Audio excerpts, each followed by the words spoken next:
महसूल प्रशासन अधिक पारदर्शक, गतिमान आणि नागरिकाभिमुख करण्याच्या दिशेने शासनाने मोठे पाऊल उचलले असून ई हक्क प्रणालीची अंमलबजावणी सुरू करण्यात आली आहे। या नव्या डिजिटल व्यवस्थेमुळे शेतकरी आणि जमीनधारकांना मोठा दिलासा मिळणार असून जमिनीविषयक अनेक महत्त्वाच्या सेवा आता थेट ऑनलाईन उपलब्ध करून देण्यात आल्या आहेत।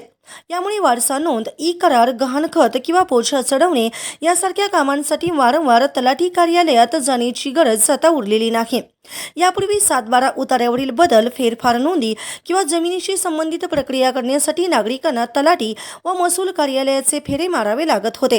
कागदपत्रांची पडताळणी, अर्जाची प्रतीक्षा आणि विलंब यामुळे शेतकऱ्यांचा वेळ आणि पैसा दोन्ही खर्ची पडत होते।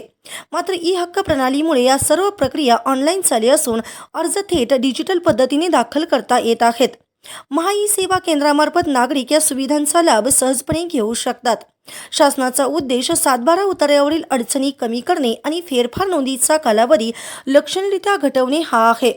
ई हक्क प्रणालीत अर्ज स्वीकारण्यापासून ते अंतिम नोंद होईपर्यंत संपूर्ण प्रक्रिया संगणकीकृत करण्यात आली आहे। यामुळे मानवी हस्तक्षेप कमी होऊन गैरसमज, चुका आणि तक्रारींना आळा बसण्यास मदत होणार आहे। तसेच अर्जदाराला आपल्या अर्जाची स्थिती ऑनलाईन तपासण्याची सुविधा उपलब्ध आहे।